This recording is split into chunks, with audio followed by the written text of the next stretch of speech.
আজকের সমগ্র বরাক উপত্যকার গুরুত্বপূর্ণ খবরগুলিতে আপনাদের সবাইকে স্বাগত।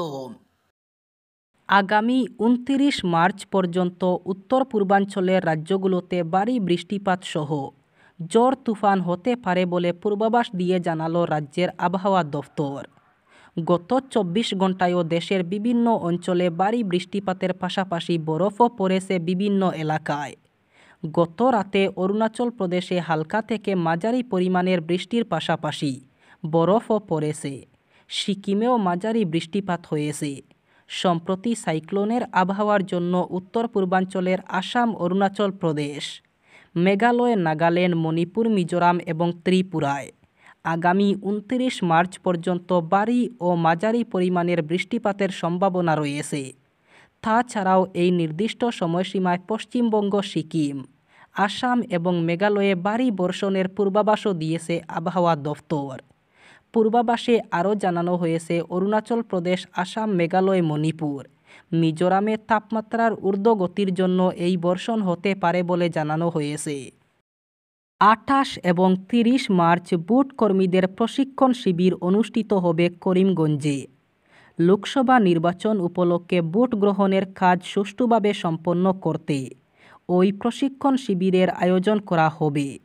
জেলার মোট 10টি শিবিরে প্রশিক্ষণ পর্ব সম্পন্ন হয়েছে। প্রশিক্ষণ শুরু হবে সকাল 10টায়, চলবে বিকেল 4টা পর্যন্ত। প্রথম শিফট 10টা থেকে দুপুর 1টা পর্যন্ত চলবে। দ্বিতীয় শিফট শুরু হবে বেলা 1:30টায়। জেলা আয়ুক্ত তথা জেলা নির্বাচন আধিকারিক মৃদুল যাদব প্রশিক্ষণ শিবির সফর করে তোলার জন্য শুক্রবার সংশ্লিষ্ট সবার প্রতি নির্দেশ জারি করেছেন।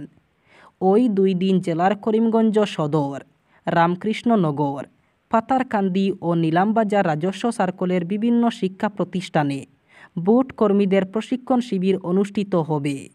করিমগঞ্জ সদরে রবীন্দ্র সদন মহিলা কলেজ, সরকারি উচ্চ মাধ্যমিক বিদ্যালয়, MMMC গার্লস এইচএস স্কুল এবং নীলমণি হায়ার সেকেন্ডারি স্কুলে অনুষ্ঠিত হবে প্রশিক্ষণ। AIUDF মিথ্যে কথা এবং মিথ্যা প্রতিশ্রুতির ভাণ্ডার। এবার জাতি, ধর্ম, বর্ণ নির্বিশেষে সরকারের পক্ষেই রয়েছেন মানুষ। সরকারের প্রতি আকৃষ্ট হচ্ছেন তারা। সরকারের প্রতি তাদের মনে একটা সন্তুষ্টি রয়েছে। অসম গণ পরিষদের ধুবড়ী জেলা কার্যালয়ে এমন মন্তব্য করেন ধুবড়ী লোকসভা আসনে মিত্রজোটের অগপ প্রার্থী জাভেদ ইসলাম। 2019 সালের লোকসভা নির্বাচনে ধুবড়ীতে মিত্রজোটের প্রার্থীর হয়ে লড়ে পরাজয় বরণ করার ঘটনার কথা উল্লেখ করে জাভেদ ইসলাম বলেন, সেবারের নির্বাচনে তাদের অনেক নেতিবাচক দিক ছিল, তবে এবার রয়েছে বহু ইতিবাচক দিক। তাদের কর্মীরা আন্তরিকতার সঙ্গে তৃণমূল স্তরে কাজ করে চলেছেন।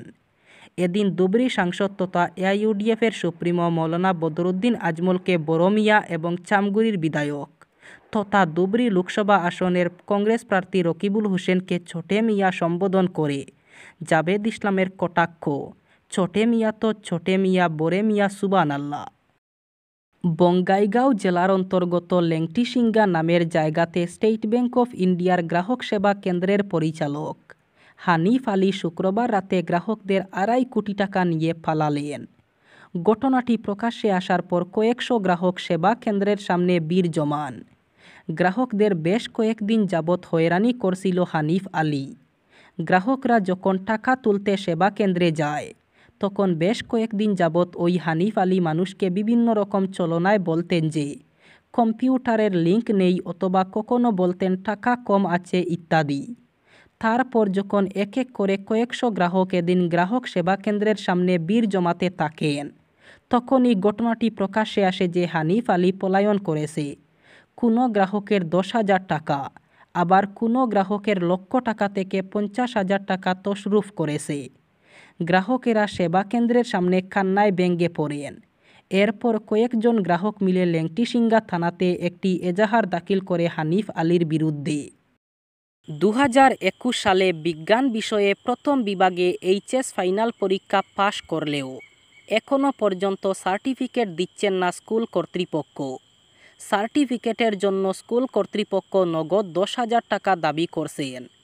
চাঞ্চল্যকর এমন অভিযোগ উঠেছে বেসরকারি শিক্ষা প্রতিষ্ঠান খালাইনের এভিয়েটর সিনিয়র সেকেন্ডারি স্কুলের বিরুদ্ধে।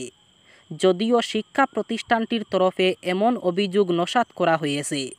অভিযোগ মতে খালাইন দুমকর এলাকার বাসিন্দা আকবর আলী 2019 সালে জুপিটর স্কুল থেকে মাধ্যমিক পরীক্ষায় উত্তীর্ণ হওয়ার পর এভিয়েটর সিনিয়র সেকেন্ডারি স্কুলের কর্মকর্তারা তাকে বিনা পয়সায় পড়ার সুযোগ দেওয়ার কথা বলে তাদের স্কুলে নিয়ে আসেন। 2 বছর ভালোভাবে পড়াশোনা করে 2021 সালে আকবর এভিয়েটর স্কুল থেকে বিজ্ঞান বিষয়ে প্রথম বিভাগে উচ্চ মাধ্যমিক পাশ করে, কিন্তু শুধু পাশ করাই সার। এরপর স্কুল কর্তৃপক্ষ তার সার্টিফিকেট না দিয়ে শুরু করে দেন ঠাল বাহানা। ইডি হেফাজত থেকে প্রথমবার সরকারি নির্দেশ দিলেন দিল্লির মুখ্যমন্ত্রী অরবিন্দ কেজরিওয়াল। দেশের ইতিহাসে এই ঘটনা প্রথমবার। রবিবার মন্ত্রী অতীশীকে সেই নির্দেশ পাঠিয়েছেন তিনি। মন্ত্রী অতীশী জানিয়েছেন, বন্দি থেকেও দিল্লির 2 কোটি মানুষের জন্য উদ্বিগ্ন কেজরিওয়াল। তীব্র গরমের আগে কোথাও যাতে জল সংকট না হয় সেজন্য জল দপ্তরকে দ্রুত ব্যবস্থা নিতে একটি আদেশ পাঠিয়েছেন। উল্লেখ্য, গত বৃহস্পতিবার কেজরিওয়ালের গ্রেফতারির পরেই মন্ত্রী অতীশী জানিয়েছিলেন জেল থেকেই মুখ্যমন্ত্রী সরকার চালাবেন। রবিবার সেই মতে প্রথম সরকারি নির্দেশ দিলেন কেজরিওয়াল। এদিকে আবগারি দুর্নীতি মামলায় মুখ্যমন্ত্রী কেজরিওয়ালের গ্রেফতারির পর গতকালও দিল্লি জুড়ে বিক্ষোভ দেখান আপ নেতাকর্মী ও সমর্থকরা। রাজধানীর নিরাপত্তা বিঘ্নিত হতে পারে বলে আশঙ্কা পুলিশের, তাই আজ সকাল থেকে রাজধানীতে নিরাপত্তা আরও আটসাট করা হয়েছে। বাড়তি পুলিশ বাহিনী মোতায়েন করা হয়েছে দিল্লির রাস্তায়।